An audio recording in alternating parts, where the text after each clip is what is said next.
I have the clicker. Okay, so I have been part of the tech comms community, content professionals, etc., for a good 2 decades. And in my experience, I've met a lot of introverts. I met Jack too, but he's an extrovert. And I've met Andrea Ames, and she's a big extrovert. Um, but most of the people that I've worked with are introverts. Actually, I should mention Charles too, big extrovert. I don't know how that happened. But with a quick show of hands, how many of you consider yourselves extroverts as extroverts first? Let's see. And the rest are introverts? Is that fair? Yeah. So, my understanding, and please, one disclaimer that I will mention to everyone is that this is by no means a personality analysis of anyone, and neither am I saying that you're better than the others or the others are better than you. So this is more of a conversation. I just wanted to, put out there what I've learned about introverts and how great they can be. To start off with, I will say that the best leads on my team are actually the introverts.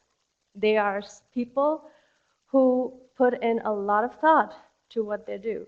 So if you are dealing with an introvert in your team or you have an introverted leader, which I used to be once upon a time, and it's important for you to know what skills and what personality traits you can tap into when you're working with an introvert.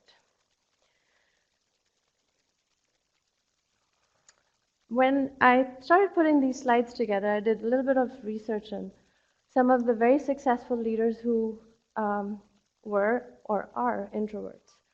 Mark Zuckerberg, who's actually the founder of Facebook, someone who started such a big social network, is a big introvert. Barack Obama, Albert Einstein, Bill Gates. These are all really supposedly big introverts, but have made really successful leaders. So I'm going to talk about a few of the personality traits of introverts. They're extremely self-aware, and hence they have a very high EQ. Anyone know what EQ means? Stands for emotional quotient. Exactly right. What does emotional quotient do to you? What does it do for you? It helps you with understanding what the other person is dealing with, how they are perceiving a situation. So not only are you looking at a situation from your perspective, you're also looking at it from the other person's perspective.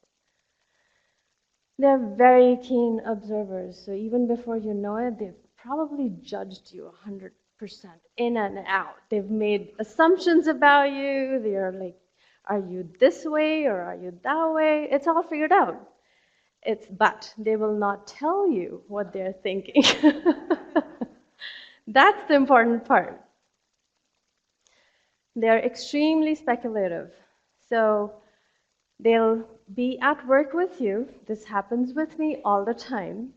I have meetings with my team and I'm talking to them and we are discussing. I was going to say I'm telling them what to do, but we're discussing. Let's be clear. We're discussing what's going on. And 2 hours later, Nandan's going to say to me, Nandan, please stand up.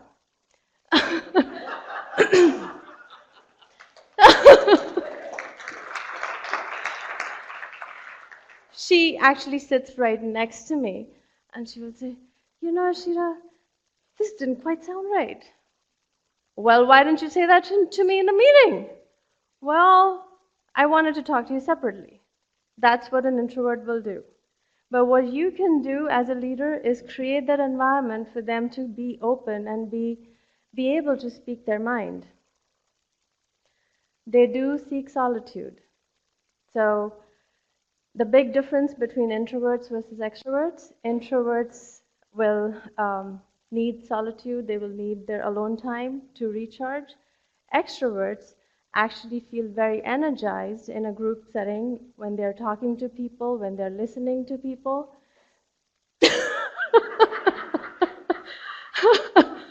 So that's the big difference.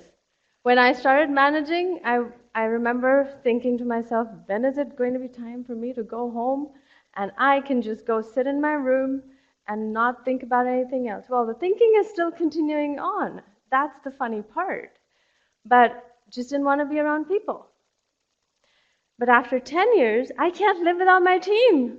I want them to be with me. I don't know whether they want to be with me or not, but I want to be with them. So introverts really do need their solitude to recharge. They need to be by themselves, and it helps them. I don't know how many of you know, but introverts are extremely independent people. They don't want to be told what to do. They don't want to be monitored. They don't want someone watching them over their shoulder to figure out what is it that they're trying to do. So in essence of the theme of LavaCon this year about bridging silos, I think this kind of fits in really nicely because there are some key takeaways here which you're going to take to figure out how to bridge the silo that the introvert has built around themselves and how you can help them. Why do these traits of introverts make them good leaders? So, let's talk about this. Because of being extremely self-aware and high EQ, they are very empathetic. You know, when I started creating this presentation, I thought I'd start off with a nice image of something that showed an introvert. And every single picture that I saw on my Google search was that of someone sitting alone, someone looking sad, someone looking like, oh my God, I could use a friend. But actually, the thing is, that's not true. Introverts are actually very confident and very thoughtful people. Yes, they do really well with pets, they do really well with books, they do really well with fireplaces and quiet time. Say what? But no.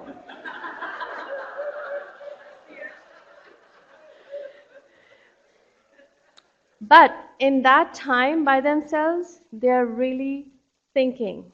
They are thinking.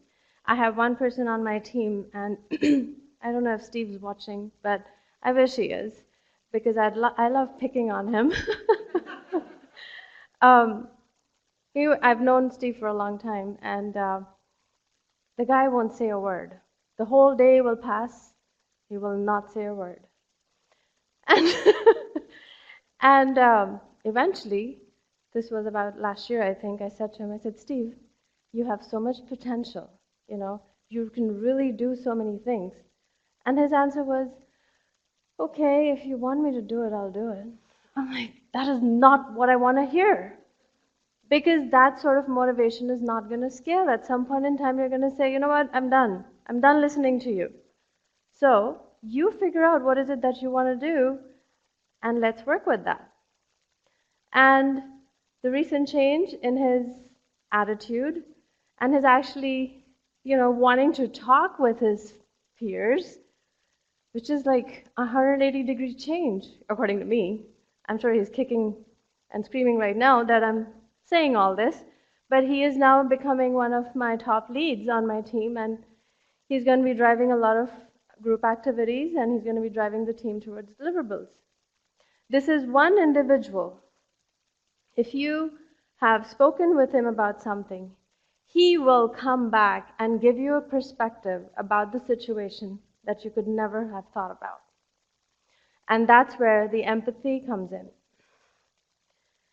Keen observers, they are watching, like I said, they are watching you very closely. Did you know that, Jack? You do. All right. So we're all making all these assumptions about you. But no, I'm afraid.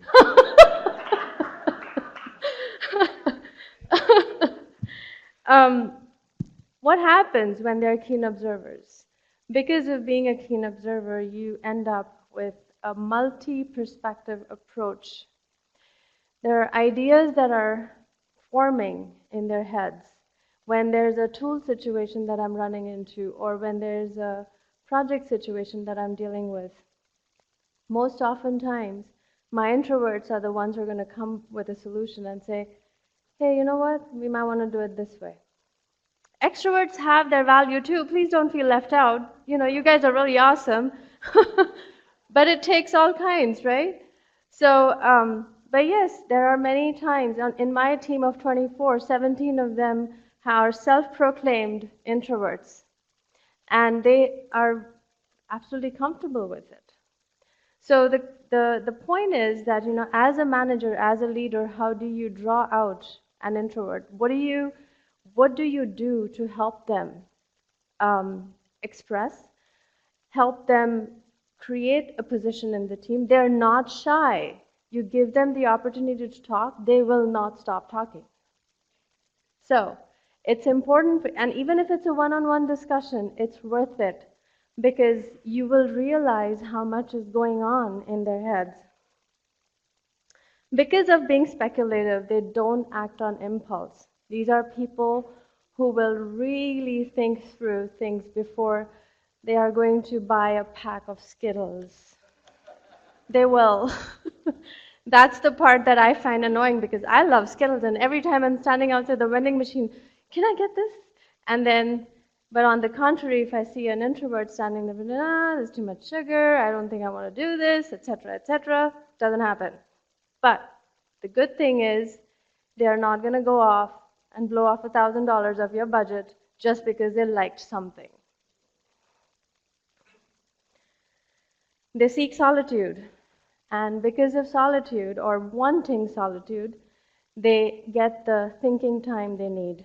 That is when their best thoughts come in. When you hear of people talking about, hey, I was driving in, I was by myself in my car, I thought about this idea, that's an introvert talking. When you hear of someone like Jack talking to Andrea and coming up with the next brilliant idea for LavaCon, that is an extrovert talking. That's the difference. So, in fact, when you talk to introverts, or when you really give them the floor to talk about things that they've been thinking about it. This happens with us in our team. Tony will come up and say, hey, we're running into this, blah, blah, blah. And someone else, Sandra, who's actually the extrovert in the team, she'll be like, oh, I didn't even know you were thinking about this. So this is a very typical conversation between an introvert and an extrovert. Like I said, they're extremely independent. They want to do things their way. And because they are so speculative, they will hardly ever make a mistake. But if they do, like Megan said, own your mistakes. And you, as a manager, should be there to support them if that is to happen. Now, because they are independent, they make really good leaders, because leadership is not done with consensus. It's not a democracy. While I say it's not a democracy, it's also not a dictatorship. But at the same time, you will make decisions as a leader that you're not going to be able to make everyone happy. Someone's going to be upset, but the decision is made and you move forward. Those are some of the key reasons why introverts make really good leaders. I end my talk with this quote for everyone: quiet people have the loudest minds. Most of the quiet people have a hard time sleeping.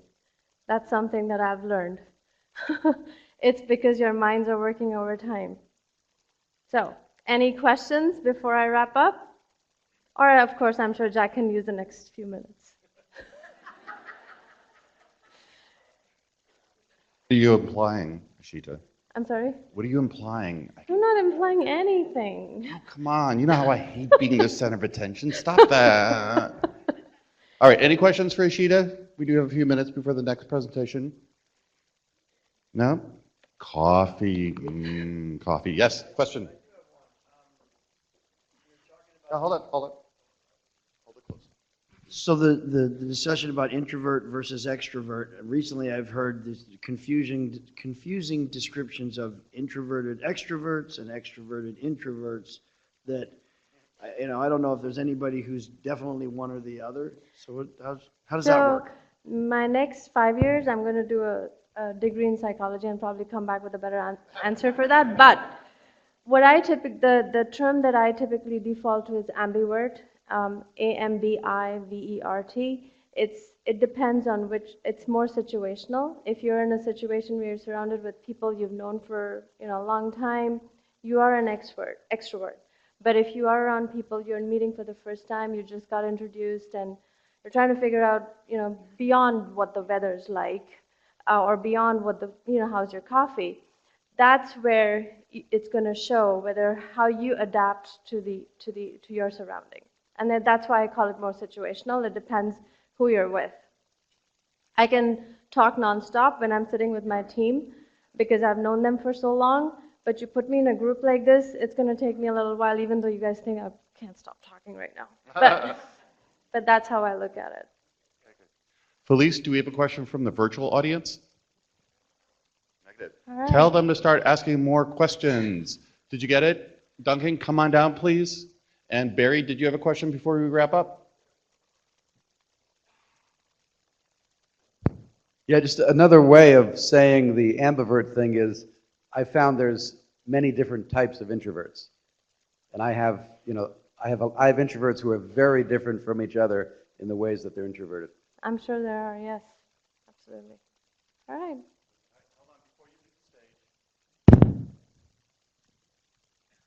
My staff is anything but not agile, so I'd like to present you with a package of Oh, thank Skittles. you so much.